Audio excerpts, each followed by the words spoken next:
नमस्कार, मैं रचना शर्मा चढ़ती कला टाइम टीवी देख रहे सभी दर्शकों का स्वागत करती हूं। आप देख रहे हैं हरियाणा न्यूज। समाचारों की शुरुआत से पहले एक नजर आज की मुख्य सुर्खियों पर। हिसार के निजी अस्पताल में ऑक्सीजन की कमी से 5 मरीजों की मौत, परिजनों ने लगाए गंभीर आरोप। हरियाणा में 24 घंटे में 10,985 नए कोरोना पॉजिटिव, 24 घंटे में 64 लोगों की मौत। कक्षा 10वीं की परीक्षा हुई रद्द, 1 जून को होगा कक्षा 12वीं की परीक्षा का अंतिम निर्णय। और अब समाचार विस्तार से। हरियाणा के हिसार में दुखद घटना देखने को मिली। यहां के एक निजी अस्पताल में 5 कोरोना मरीजों की मौत हो गई। शुरुआती जानकारी के अनुसार इन मरीजों की मौत अस्पताल में ऑक्सीजन की कमी के कारण हुई है। परिजनों का आरोप है कि अस्पताल की तरफ से हर बार ऑक्सीजन 10 मिनट में आने की बात कही गई, लेकिन ऑक्सीजन समय पर नहीं पहुंच पाई, जिससे 5 मरीजों की मौत हो गई। हंगामे की सूचना मिलते ही प्रशासन की तरफ से भी भारी पुलिस बल अस्पताल के बाहर तैनात कर दिया गया। एडमिट मरीजों के परिजनों को बताया गया कि अस्पताल में ऑक्सीजन की कमी हो गई है और वो अपने स्तर पर ऑक्सीजन का इंतजाम करें। परिजनों ने अपने स्तर पर ऑक्सीजन का इंतजाम करने का प्रयास किया, लेकिन नहीं किया जा सका। अब ऑक्सीजन की कमी के कारण हुई इन मौतों के लिए कौन जिम्मेवार है, ये जांच का विषय है। हरियाणा पुलिस के डीएसपी अशोक कुमार का आज सुबह निधन हो गया। जिला झज्जर में तैनात डीएसपी अशोक कुमार को बीते दिनों कोरोना वायरस से संक्रमित होने के बाद एम्स बाड़सा में एडमिट कराया गया था, जहां आज उपचार के दौरान उनकी मौत हो गई। डीएसपी अशोक कुमार के निधन के बाद से पूरे झज्जर पुलिस विभाग में शोक की लहर फैल गई। वे झज्जर जिला के बादली में डीएसपी के पद पर तैनात थे। हरियाणा में कोरोना वायरस विकराल होता जा रहा है। बीते 24 घंटे में राज्य में 10,985 नए कोरोना पॉजिटिव लोगों की पुष्टि हुई है। इसे मिलाकर अब यहाँ कुल मामले बढ़कर 4,24,319 हो गए हैं। इस दौरान 24 घंटे में 64 लोगों की इस बीमारी के चलते जान चली गई, जिससे मरने वालों का आंकड़ा 3,767 पर पहुंच गया। हालांकि 24 घंटे में 6,057 लोगों ने महामारी को मात भी दे डाली और इसी के साथ प्रदेश में वायरस से निजात पाने वाले लोगों की संख्या 3,46,304 तक पहुंच गई है। हरियाणा सरकार ने आज कक्षा 10वीं के छात्रों के मूल्यांकन के लिए नए दिशा निर्देश जारी किए। केंद्रीय माध्यमिक शिक्षा बोर्ड की ओर से कक्षा 10वीं के लिए हरियाणा बोर्ड की परीक्षा रद्द कर दी गई थी।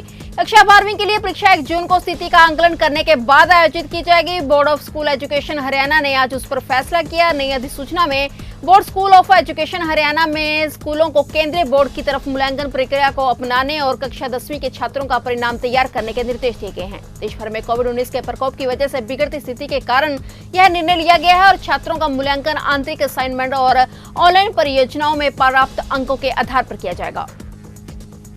कलायत में यातायात नियमों की पालन न करने वाले वाहन चालकों के चालान किए गए। जानकारी देते हुए एसआई राजकुमार ने बताया कि जो लोग बिना helmet, without papers, without mask के वाहन दौड़ा रहे हैं, ऐसे लोगों के वाहनों को रोका गया और उनके चालान किए गए। इस दौरान उन्होंने लोगों से अपील करते हुए कहा है कि जिस तरह से कोरोना का संक्रमण लगातार बढ़ता जा रहा है, उसके चलते मास्क का प्रयोग करें, सोशल डिस्टेंसिंग बनाए रखें और जरूरी कार्यों के लिए ही घर से बाहर निकलें तथा अपने आप को और खुद को, अपने परिवार को, दूसरों को कोरोना के संक्रमण से बचा सकते हैं।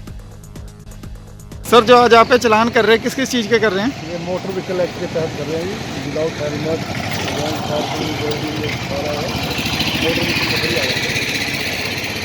मास्क वगैरह कर रहे हैं। कोरोना के बारे में समझा रहे हैं कि मास्क लगा के रखें और 2 गज की दूरी का फैसला रखें। रायपुरानी कस्बे के नजदीक लगते गांव गड़ी कोटाहा के अमित सैनी को जननायक जनता पार्टी द्वारा अमित सैनी को युवा पंचकुला जिला अध्यक्ष बनाया गया। इस दौरान उन्होंने ग्रामीणों को लड्डू खिलाकर खुशी जताई। वहीं अमित सैनी ने कार्यभार संभालने पर हाईकमान और ग्रामीणों का आभार व्यक्त किया। आज पूरे गांव गड़ी कोटाहा ने, जितने भी मेरे युवा साथी हैं, सभी ने आज यहाँ पर आकर के मेरा जो मान सम्मान किया है जिला अध्यक्ष बनने पर, और सबने मिठाई खिला करके पूरे गांव वासियों का बहुत बहुत धन्यवाद करना चाहूँगा जिन्होंने इतना मान सम्मान दिया है। और हरियाणा के उप मुख्यमंत्री भाई दुष्यंत चौटाला जी का भी धन्यवाद करूँगा जिन्होंने मुझे इतनी बड़ी जिम्मेवारी दी है। और मैं प्रदेश अध्यक्ष निशान सिंह जी का भी, और रणधीर सिंह जी का भी, माता नैना चौटाला जी का, दिग्विजय भाई साहब का, और अपने ओपी सियाग जी का, जिला अध्यक्ष है हमारे, और बाग सिंह दमदमा जी का, और जितने भी हमारी साथी हैं टोटली और नेता हैं, सबका बहुत बहुत धन्यवाद करना चाहूँगा। और आज गांव ने जो इतना मान सम्मान दिया है और पूरे हमारी बिरादरी को जो मान सम्मान दुष्यंत चौटाला जी ने दिया है, उसके लिए भी धन्यवाद दूंगा मेरे पूरे गांव की तरफ से। उनका बहुत बहुत धन्यवाद। बस यही, और जो जिम्मेवारी दिया उसको बखूबी निभाऊंगा। निसिंग की नई अनाज मंडी में मजदूरों ने मेन गेट को बंद करके खूब बवाल किया। मजदूरों ने अपनी मजदूरी को बढ़ाने के लिए मेन गेट को बंद कर दिया। मंडी में आने वालों को परेशानी का सामना करना पड़ा और इस मौके पर मंडी सुपरवाइजर धर्मवीर चौधरी ने पहुंचकर मजदूरों को समझाया और कहा कि जो सरकार की तरफ से निर्धारित मजदूरी है आपको वह पूरी मिलेगी और कोई भी इससे कम मजदूरी आपको देता है तो उसके खिलाफ कार्रवाई की जाएगी। तो तब जाकर मजदूरों ने गेट को खोला और अपने काम पर चले गए। गेट के बारे में मंडी गेट पर हड़ताल कर दी गई थी। मार्केट कमेटी में उनका पता लगा भाई ऐसे ऐसे हड़ताल कर दिया, तो मैं वहाँ पहुँचा। मैंने उनका कहा भाई जो भी गवर्नमेंट ने आपके रेट फिक्स किया गया यही आपको रेट मिलेंगे।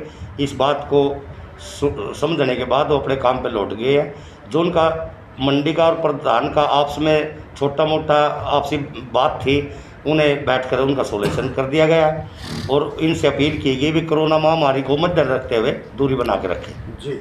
नगरपालिका कर्मचारी संघ हरियाणा के बैनर तले नगरपालिका के सफाई कर्मचारियों ने अपनी मांगों को लेकर नगर निगम परिसर में प्रदर्शन कर सरकार के खिलाफ नारेबाजी की। इस मौके पर वीरबान बड़लान ने कहा है कि यदि समय रहते प्रशासन ने मांगों की तरफ नहीं ध्यान दिया तो हमारा धरना प्रदर्शन कोरोना काल में यूं ही जारी रहेगा। यदि किसी भी तरह से स्थिति बिगड़ती है तो इसमें प्रशासन जिम्मेदार होगा। उन्होंने कहा कि सफाई कर्मचारियों को फूल मालाएं नहीं बल्कि समय पर वेतन चाहिए। हम लगातार 8 दिन से धरना प्रदर्शन भी कर रहे हैं, झाड़ू प्रदर्शन भी हमने शहर में किया है और हमारी जो मांगे हैं मुख्य रूप से भाई सिनोटी से दरोगे लगाए जाएं, जो सीनियर सफाई कर्मचारी है वो सीनियर सफाई कर्मचारी दरोगा लगाया जाए। दूसरी हमारी सम्मान काम सम्मान वेतन की लड़ाई है, सम्मान काम सम्मान वेतन लागू करे जो कि सरकार का लेटर भी आ चुका है। तीसरा हमारा जो लाइट के कर्मचारी हटाए गए उनको ड्यूटी पर वापस लें। 198 कर्मचारी हमारे पेरोल से वंचित रह गए, उनको भी पेरोल पर ला करके ड्यूटी पर लाया जाए। और हमारा EPF ESI हमारी तनख्वाहों से तो काट लिया जाता है मगर आज तक उनका कोई ब्यौरा नहीं, हमारे पास कोई उसका रिकॉर्ड नहीं है। और इस तरीके की और भी अन्य मांगे हैं। और सप्ताह की छुट्टी है, 20 छुट्टी इनकी और 10 छुट्टी कैजुअल है, 10 छुट्टी इनकी मेडिकल है, वो भी प्रशासन लागू करे। लेकिन प्रशासन कानों में उंगली दे करके बैठा है। अब कल से इसके कान खुले हैं, लगातार बातचीत के लिए बुला रहे हैं। अभी 1 बजे हमारी बातचीत है, तब देखते हैं अगर संपूर्ण तरीके से हमारी मांगों पर सहमति बनती है, सारी मांगें मानता है प्रशासन, तो आप ये हड़ताल का समापन करेंगे, अन्यथा ये अनिश्चितकालीन हड़ताल रहेगी।